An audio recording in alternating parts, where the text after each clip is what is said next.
The title of my talk is Communication, the Act and the Art of Taking for Granted. And that's really what I want to just focus on, is the act of taking for granted and then the art of taking for granted. Now, in one sense, I think when we hear the expression taking for granted, it often is heard as a negative. When we say don't take someone for granted, don't take something for granted. But the more you think about it, it's as if taking for granted is the very essence of communication. That's what we mean by communication. One way to say it would be this: no one needs to say what everyone already knows. You only have to say what can't be taken for granted. Now, there's a correlate to this, a little bit more in the strategic area, within etiquette, where we'll say to people, don't ever say about yourself what other people would willingly grant. It's, again, part of that same dynamic.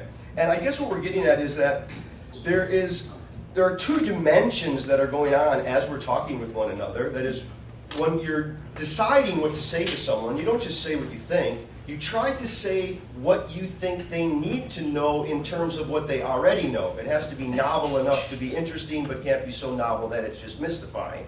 Right? So there's this relationship between the said and the unsaid. Again, by the unsaid, I mean the unsaid beneath the said. That's the taken for granted, that's the carried within there. Now, I think one of the better sources in understanding this relationship between the said and the unsaid is Edward Hall's work.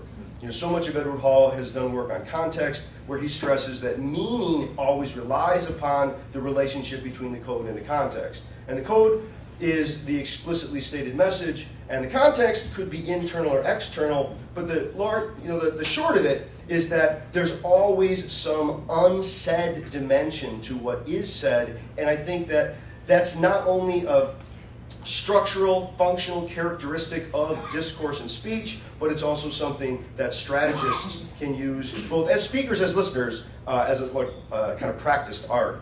Now, let me see if I can first, before I go on to the art of taking for granted, I want to talk more just about the act and try to give some examples and illustrations of what I just said. Some of it may still be a little bit abstract.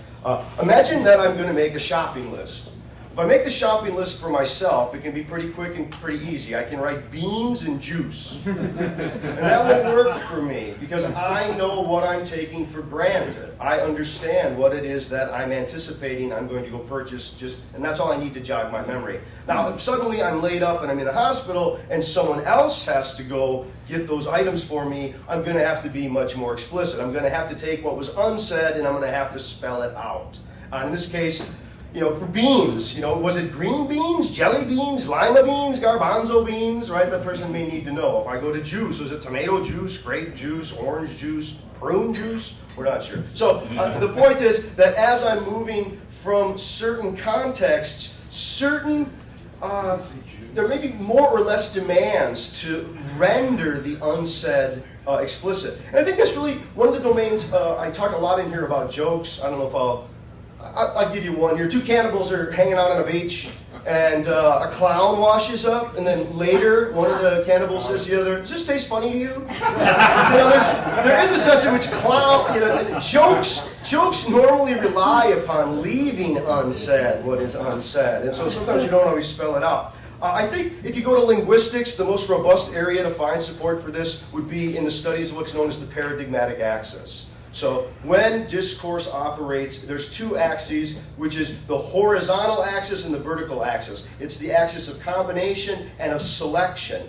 And when I say selection, it's the paradigmatic axis. It's those semantic selections from similar substitutable items. So, and this is true of any sentence. Any sentence bears the intelligibility that it does because we can imagine the absent but substitutable similar elements that could be used to clarify that. This is why when somebody says something to you and you want to know if they understand it, if you say it to them exactly as they said it, they're not sure if you're just parroting. But if you're able to rephrase it, change the word, but they're able to recognize the invariant behind the variation, they say they grasp. So, simple example would be this. If I were to say to you right now, the mauve lemur did the shimmy.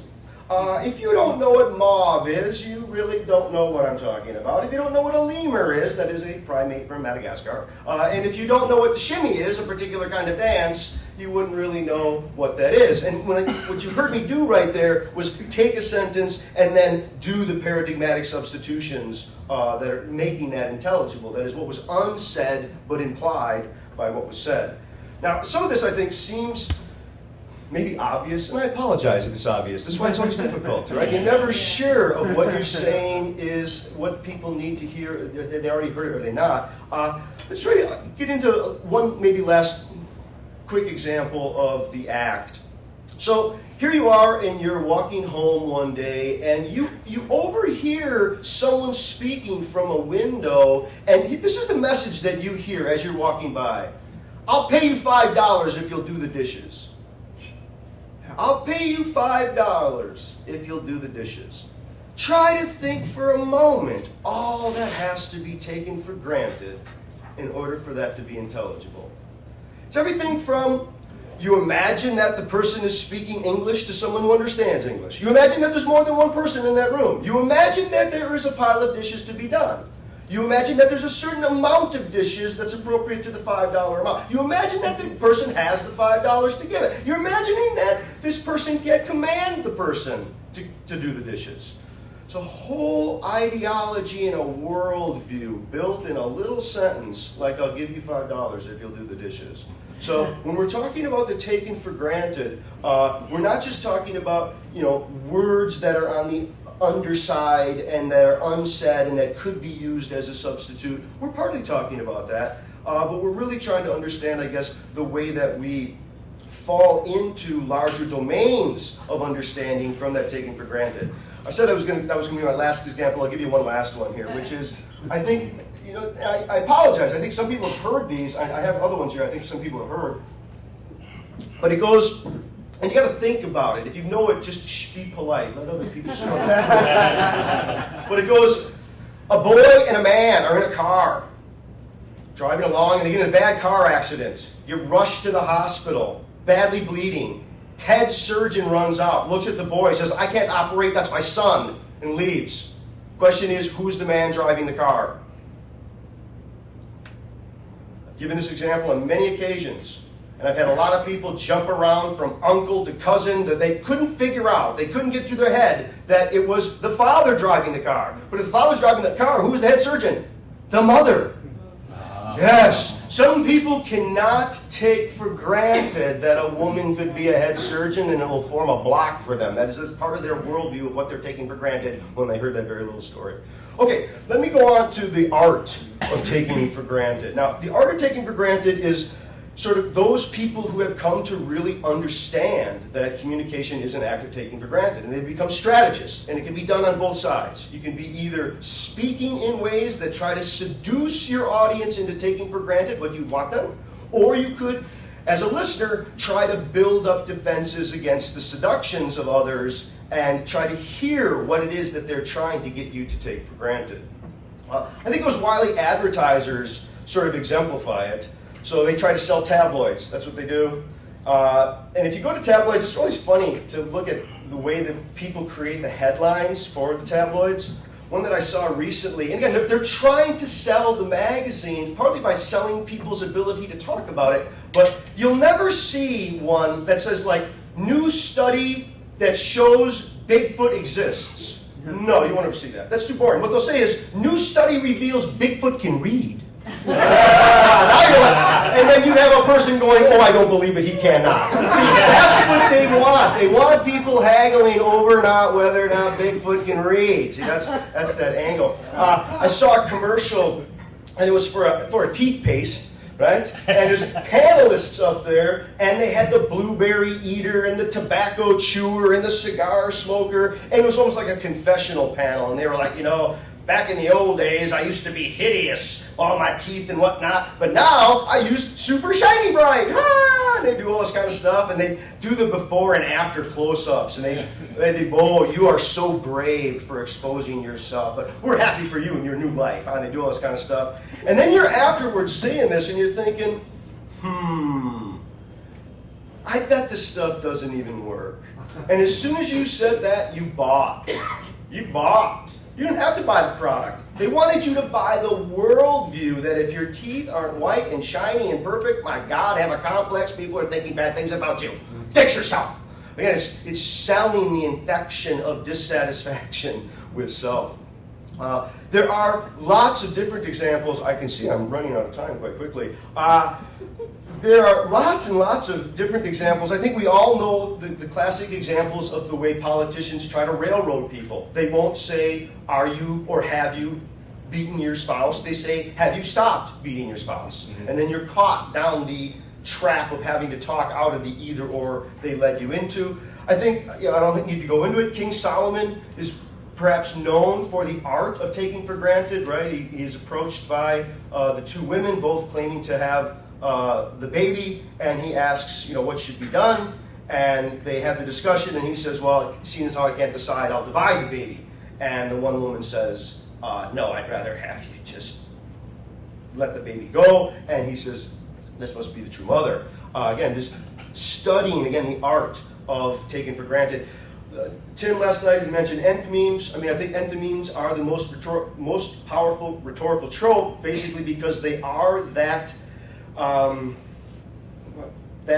rhetorical form that allows us to really persuade ourselves, right? Rather than a syllogism where you have the major and minor premise and then the conclusion spelled out, you basically have a missing premise. And to the extent that you're able to fill in the missing premise, you are self-persuading. And that is, again, they're getting you to take it for granted. So if I say our cars are the safest, you'll love our cars, if that makes sense to you, you've already filled it in with the taken for granted you love safe cars. That was the missing premise in there.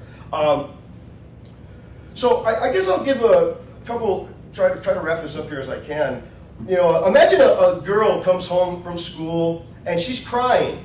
And the mother says, what's wrong, dear? And she says, oh, all the kids at school said I have a funny nose. And the mother says, oh, dear, don't worry. When you're older, you can get a nose job. Now, I think if you find that to be good grief, I think you said, oh, that's horrible. She should have said, no, that's a family nose. That's a special nose.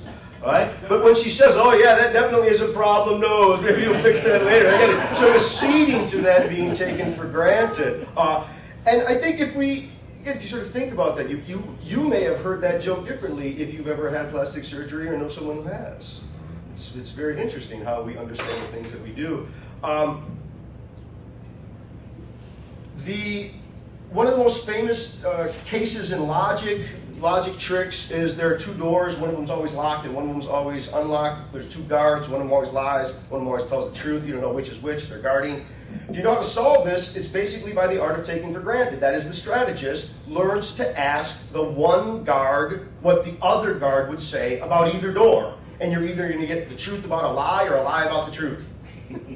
And there it is. You've solved for two equations simultaneously. I'll leave you with this. I two here and I'll leave you. So I think when we get to the strategist, it does get to be very difficult. Part of the thing, as I was trying to begin with this, is if you know your enemy is very sophisticated, your task is fairly easy. If you know your enemy is unsophisticated, it's pretty easy. If you can't tell if they're sophisticated or a rube, it's really difficult. This is why Columbo has his maneuvers that he engages in. But Irving Goffman has a great line, and he's talking about the difficulty of trying to misdirect enemies by faking concealment. So again, you're in battle, and you're trying to misdirect the enemies by faked concealment. And he says, it's easy to camouflage as well as one can, or so badly that it's easily evident that one was not serious. But how can one decide how well to camouflage so that the hidden object will be neither unperceived nor be perceived as unseriously camouflaged? That is that art. I will leave you with one for you all to think about. If you knew that your loved ones were going to die within a couple of months, would you treat them any better? Hopefully you said no. You always treat them as well as you can. Thank you.